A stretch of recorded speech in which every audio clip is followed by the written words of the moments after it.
Friday today. Ano tayo ngayon?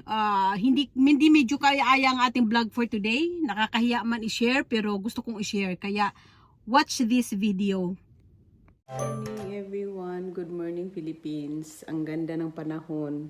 Pero ang nakikita nyo dito sa aking sa video. Grabe oh. Ito po ang gusto kong ipakita sa inyo. Kakahilamos ko lang mga palangga. Ayan. Para makita nyo kung ano nangyari sa mukha ko sa kakabilat sa araw. Kaya please, lahat ng mga kababaihan, kahit sa mga lalaki, lalo dyan sa Pilipinas, mag-sunblock po tayo talaga. Kasi bigla na lang talaga tong pagkatapos ng pandemya. No, before sa pandemya yun, nakamaskarilla pa lang tayo. Ayan, siya lumabas, pero sabay-sabay po siya lumabas, bigla na lang siya lumabas. Dito, ito muna na una, pero sobrang nipis. Tapos bigla na dito.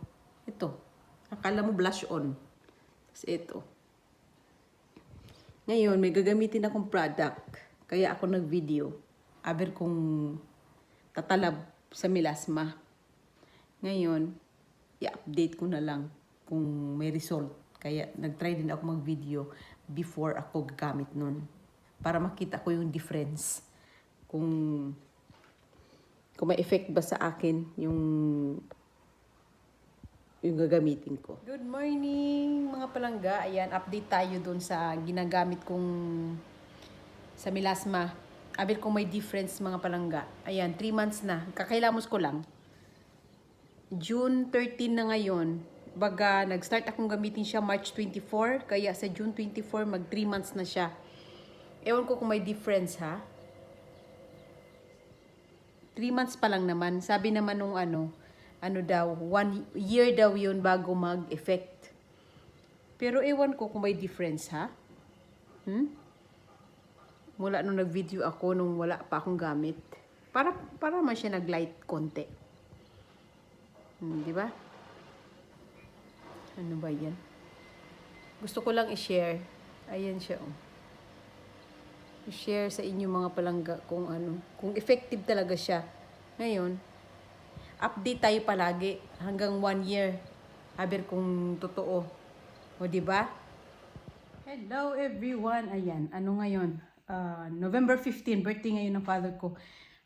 Update tayo sa ating melasma. Ewan ko kung may improvement. Ilang buwan na ba? Last kong ano, tinan nyo mga palangga, nasi kung may improvement. Ayan no, dito talagang maitim pa din. Ito kasi talaga makapal eh. Pero yung dito banda, yan no, bagong hilamos ako mga palangga. Yun, mas lalong pumuti ang mukha ko eh. Ito, yung ginamit ko. Hindi ko lang alam, i-compare ko nga sa isa kong video. Yan po, November na ngayon. Wala pa siyang 1 taon gamit ko yung inirekomenda sa akin na gamitin para mag-fade ng konti. Hindi naman siguro tuluyan talaga matatanggal siya. Mag-fade lang siya para magla-light. Mga palangga, yung video natin today ay kakaiba kasi finokus ko sa melasma ko. Mag-isa lang kasi ako wala dito yung partner ko nag-surf. Wala dito yung asawa ko. Idudugtong ko dito yung mga nakaraan kong video nung malala tong melasma ko. Yan no. Pansinin niyo mga palangga, mayroon pa rin talaga. Hindi siya natatanggal. Pero at least, pag malayo yung camera, hindi na siya halata. Alam mo yun? Kasi yung una, yung mga nakaraan kong video, tiningnan ko. Talagang maitim siya, yung melasma ko. Maitim talaga siya ngayon. Maitim pa din, pero at least ito, pwede na siyang tabunan ng makeup. Yun kasi, yung nagsimula yung melasma ko na después de la pandemia, pagkatapos ng pandemya, talagang malala siya, sobrang itim talaga. Tapos kumalat na siya hanggang ibabaw ng kilay ko. Hindi lang halata kasi itim kasi ang kulay ko eh. Sa ibabaw ng kilay ko, ayan no. Dito. Tapos minsan dito, lumalabas. Nabubulol na ako. Nung nandun kami sa Pilipinas, lumabas pati dito sa may bandang bigote. Dito, sa baba. Dito ngayon lang siya nag-fade konti. Basta pag mainit, lumalabas siya mga palangga. Kaya idudugtong ko dito para ma-compare ninyo yung dati kong mukha sa noon.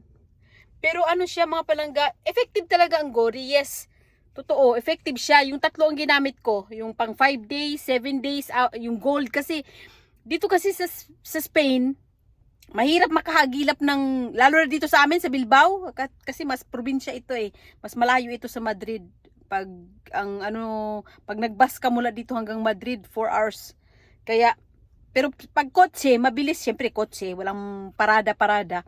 Mabilis, nakukuha lang ng 2 hours and a half o 3 hours.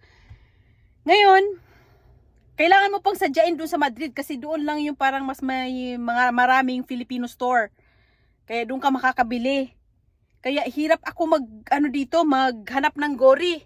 Ngayon, nagamit ko na lahat, yung 5 days, yung 7 days, tsaka yung gold. Ngayon, yung gold ang meron ako kasi tamang-tama, may Filipina dito na nag-order siya. Ayan, bumibili ako ng maramihan, 10, ganyan. Minsan nga, 15 kasi dalawa kami ng kapatid ko yung nagkaganito eh.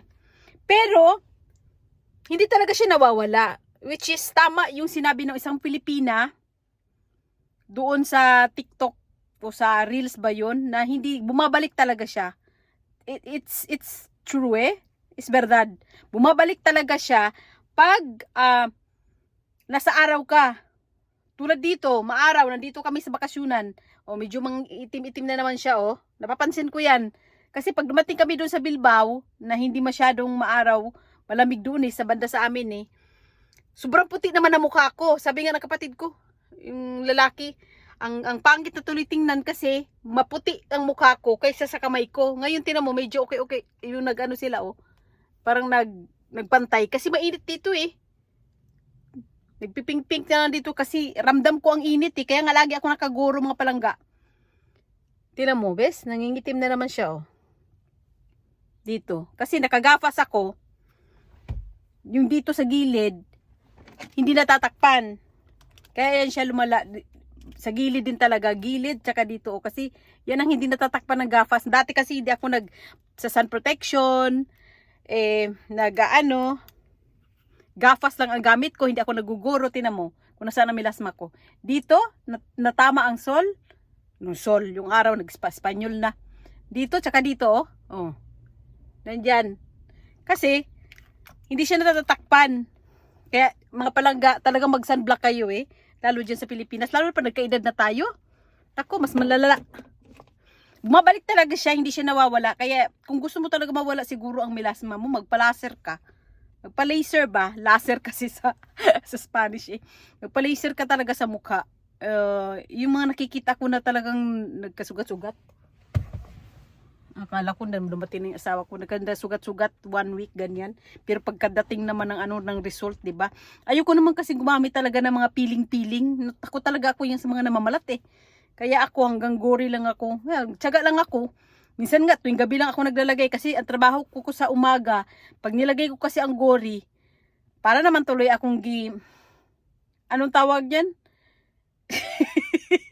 Yun ang sobrang puti na mukha. Ayoko eh, kasi dito sila, mahilig naman sila sa morena type eh. Kaya, ang makeup ko,